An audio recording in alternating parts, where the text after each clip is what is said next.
Hello everybody, it's Lisa from Harbor Oaks Hospital again, and we have a very special video for you today. For Autism Awareness Month in April, we have a group of our staff from our Specialized Inpatient Pediatric Unit, as we lovingly call it, the SIPU. And for anybody who doesn't know, that is our unit here at the hospital that was designed in request of the needs of the community, with the kiddos with special needs that were sitting in the ERs, not having anywhere to go. Harbor Oaks designed this unit. It is the only one of its kind in Michigan. It's one of only a dozen or so across the entire country.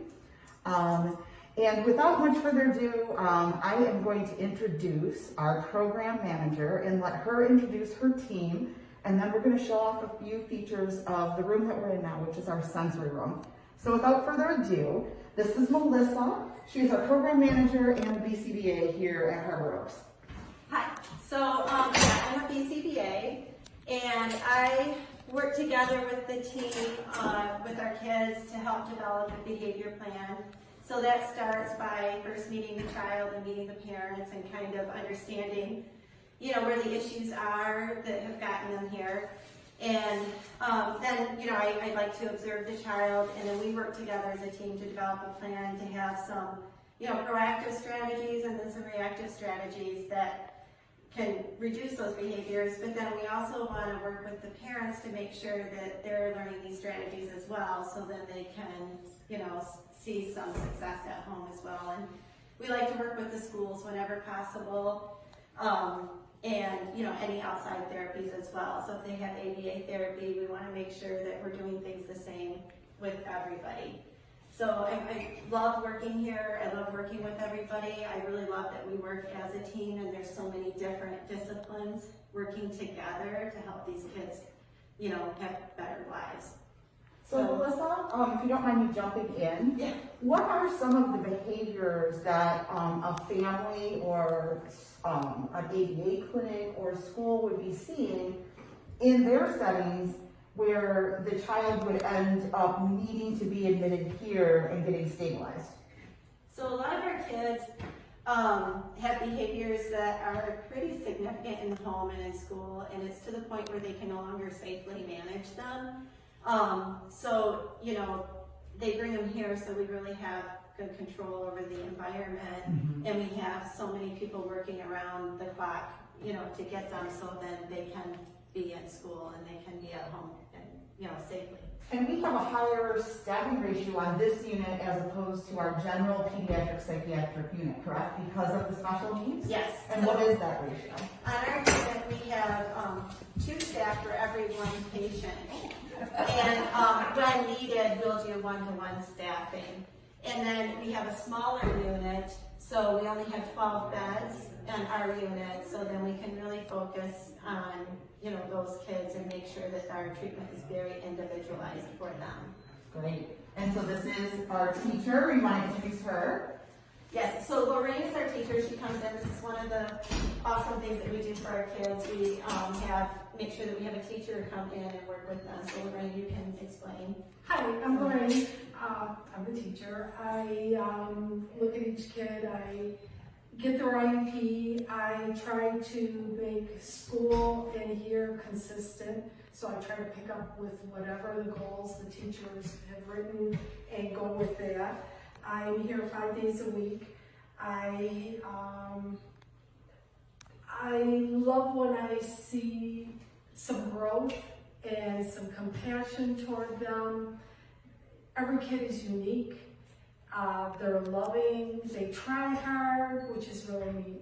Here's some of the supplies. I work with high-level kids, I work with low-level kids, whatever they need, and I try my best to work with them. Awesome. So over here, if we can see, Danielle, no pressure, you've got Ollie behind you. Can you explain Ollie, and then can you explain what you do here at Harbor Oaks? Yeah, so this is Ollie. He's our octopus. You can see there's just some little fine motor fidgets for the kids on here, some different tactile experiences.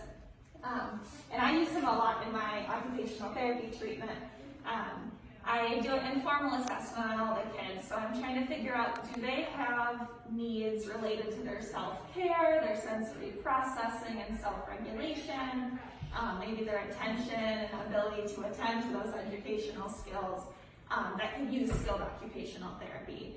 And then I'll go ahead and pull those kids, whether it's individual or in small groups, and we'll address their specific goals.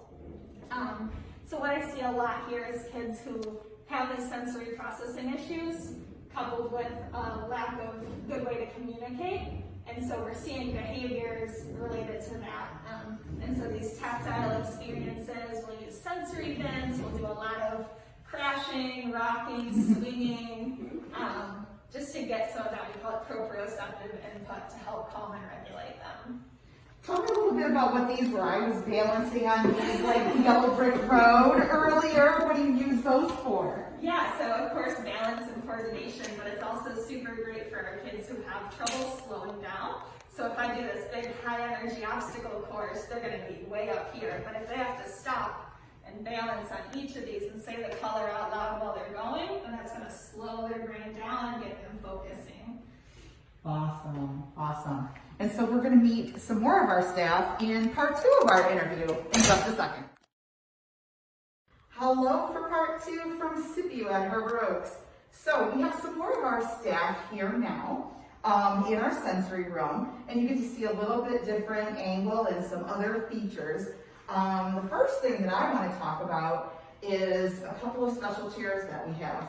I'm going to let Sydney tell us what her role here is at the hospital and tell us about this special chair, and then we will take it away with some other staff after that. So Sydney, go ahead. I'm a behavioral health assistant, and I help the kids with the coping skills, with groups, and to help with many disabilities that we have here on the unit. This chair is for safety. It is a weighted chair, and it's to help the kids that need to calm down. They can rock back and forth in it. We have the mats on the floor that they can play with.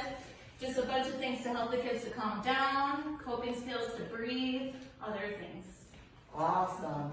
And we actually have weighted furniture throughout the hospital. This is a normal looking plastic chair that you might see anywhere. It is also super weighted, so they cannot, just pick them up and throw them and use them as a weapon. It's one of the super cool features here at the hospital. And in this chair is our fearless leader. This is our director of clinical services here, our LMSW, Christina. So can you tell us what your perspective is and what you love about SIPU here at Harbor Oaks? What I love about SIPU, I think, is the collaboration between disciplines. So for a unit like this, you have patients with multiple comorbidities, patients who have autism or developmental delay, in conjunction with the psychiatric issues. A lot of them also might have some medical issues. So needing to coordinate with family, with other natural supports, and with a variety of outpatient providers is of the utmost importance.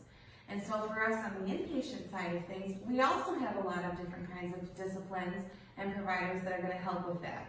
From the behavioralist to the social worker, we have an occupational therapist, we have recreation therapists, and everybody is working together in a plan to give the best care that we can provide both in here and to set a patient up for the best care once they leave.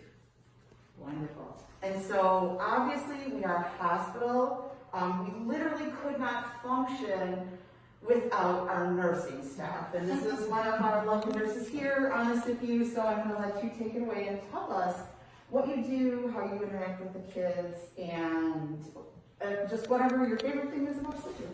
I'm Allison. I'm a registered nurse here on SIPU. I help oversee the day-to-day care of the kids on the unit. I report daily to the team, observe behaviors from the kids, and paying special attention to the medication efficacy, what changes we can make, and just what I see on a day-to-day level, reporting back to the team.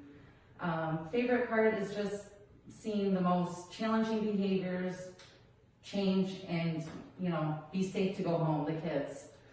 It's really rewarding in that aspect, and we have a great team here on SIPU.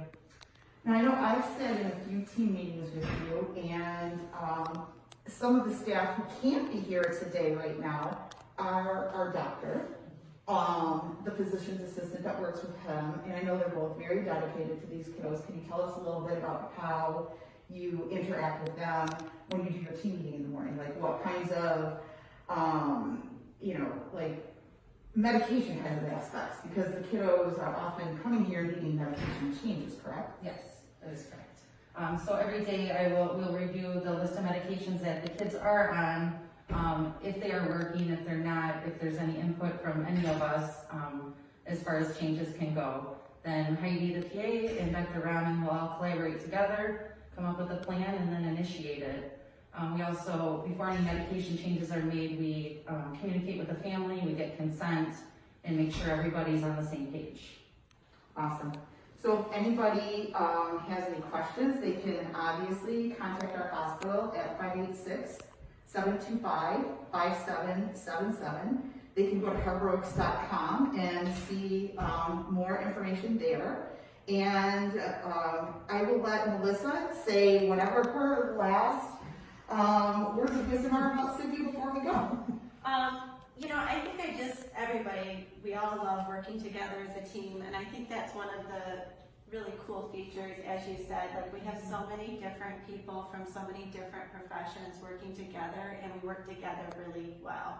And it, even translates with the kids daily. They get a daily, or Fridays they get their OT, they get a daily social work group. We have a recreation therapist that comes in 5 days a week for them. They're getting, interventions based on ABA, and everybody's really open to doing whatever we have to do to make sure that these kids are getting the best care they can get. Awesome. Well, happy Autism Awareness Month, everybody, and please let us know if you have any questions at all. Thank you.